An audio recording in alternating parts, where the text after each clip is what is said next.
Okay, parking lot.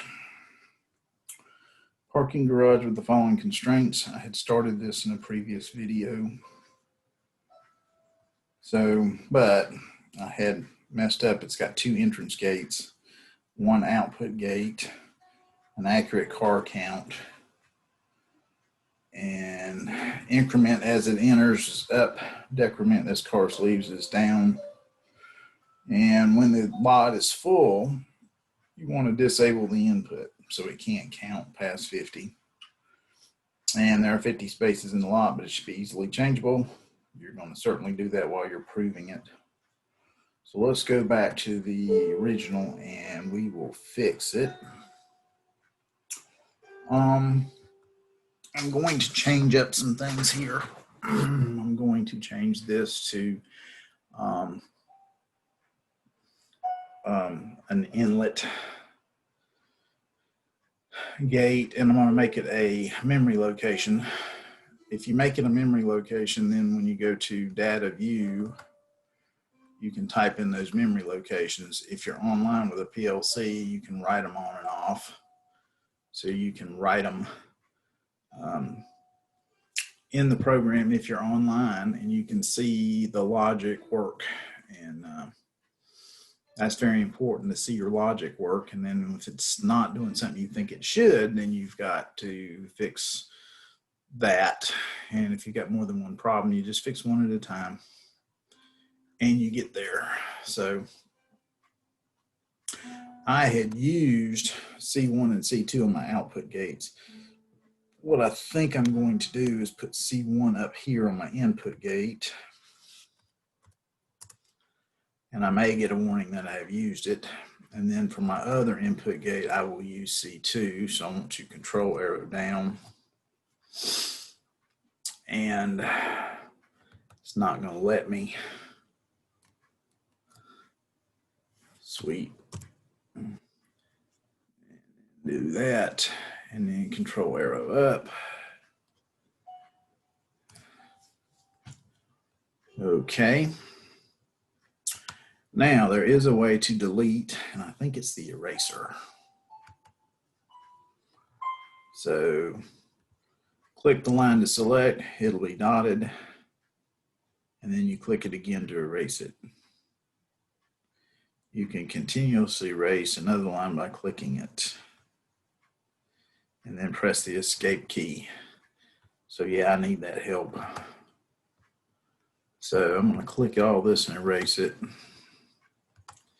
I'm going to click all that and erase it. Okay, so that gives me my two input gates. I'm going to leave that one. C1 and C2 are my inputs. Eventually, I'm going to have to add something else.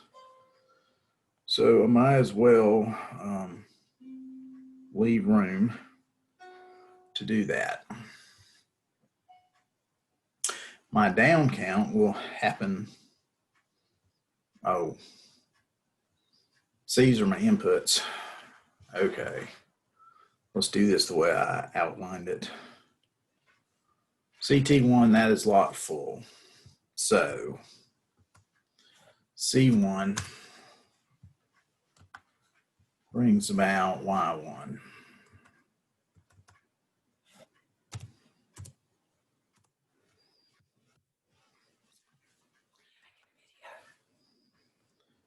Brings about Y2. Yeah. There we go. And then Y2. Okay, so a sensor opens my gate, or opens the gate for that sensor, and then my Y2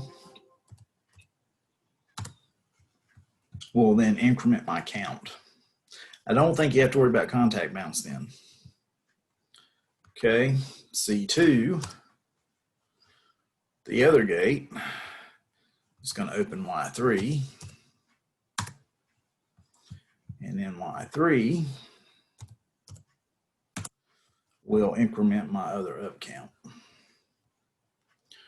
Okay, now eventually I'm going to need a reset. So I I think what I'm gonna have to do is do control arrow down and extend that a little bit, and then go in there and do some cutting. Okay. Now my output gate, let's go ahead and get that logic right, is C3. And C3 will fire Y4, and that's going to end up being my exit gate.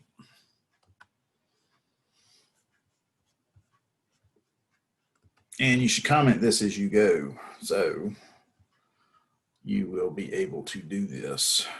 I do want to do some erasing. So let's erase this. And let's do some erasing here.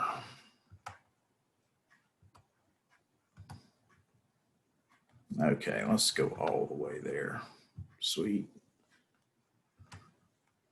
And then let's do this one some too. Okay, cancel. I'm going to have a reset that's going to ultimately go in there. So my down gate, or my Y3, is actually this one. So I got to escape it. Y3 is actually my down gate, and my down gate needs to go over and up and then over. So I get my down count in there. I'm also going to have another instruction here to increment my downs, which is the second part of it. So then I will need my reset to come down. There we go. And I think that'll work. All right, so I'm going to ignore this for the time being. Whoops, delete. And this will just be the first part. So if a car is on switch C1, Y2 fires, Y2 increments my count. If there's another input on Y3, which is my second input gate, that will increment my count. Once my counter current value gets to the set point, my counter will be true, which will make this false, and it will disable the input gate. That will also turn on the light, which I didn't say, telling me that the lot is full. And then Y3 is on my exit gate, so anytime a sensor is made, my Y3 will open my exit gate, and it will count down. So, and if I wanted to try it, I could do end, and I would have a working program, uncommented. I expect yours to be commented. So let's go back and look and see what it says. Okay, a car at either two entrances, so we have two entrances, will cause an output to fire opening the gate if the lot is not full. So if there's space in the garage, in other words, the counter hasn't counted to 50, then that part will work. The car at the exit gate will fire an output, letting the car out, and it will decrement the car. It should increment as cars enter and decrement as cars leave, and will disable the end gate when the lot is full. There are 50 spaces in the lot, but it should be easily changeable. So what I've written will work for that.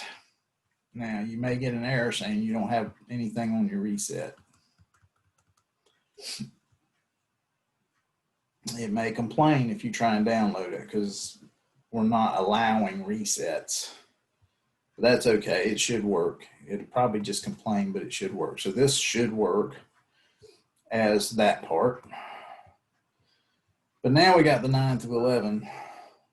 One of the end gates malfunctioned, closing the parking lot prematurely. So in other words, it kept firing and counting and there was no cars coming in. So the owner wants an override station in the guardhouse that can clear and reset the count, that can clear the count and then be able to reset the count to the proper number, include that in your program. So now what I got to do is go in and say, okay, what have I got to put in the guardhouse? Now you have physical buttons that you put with your PLC. So if I go here and I use the green button, which is normally open, and I want to say it's X2, then a button in the guardhouse pressed will increment this counter. I also want to be able to decrement the counter, so what I need here is my X1, and since it's a normally closed push button, I need it to be true when pushed, which means I need to use the opposite logic. And then that will tie into my down count. So then that will count up if I push one button, count down if I push the other button. And when you program it, you can try it with the buttons you got. And then for the reset, we X3. That is our selector switch. So our selector switch will then reset the counter. If you leave the reset button on, then the counter will stay at 0. So you have to turn this on and off to get the count back to 0, and then you can increment the count. So the guard's got 2 buttons, one to increment, one to decrement, and one to reset on off in the guardhouse. So then that could be included in your program. And that would work. And so all I did was change how I was controlling my timer. And it's something you need to think about when you're doing counters, resets, and what happens if it counts to an overload and or over range and under range and all that stuff. Okay. I'm going to stop the recording there because that was a good one.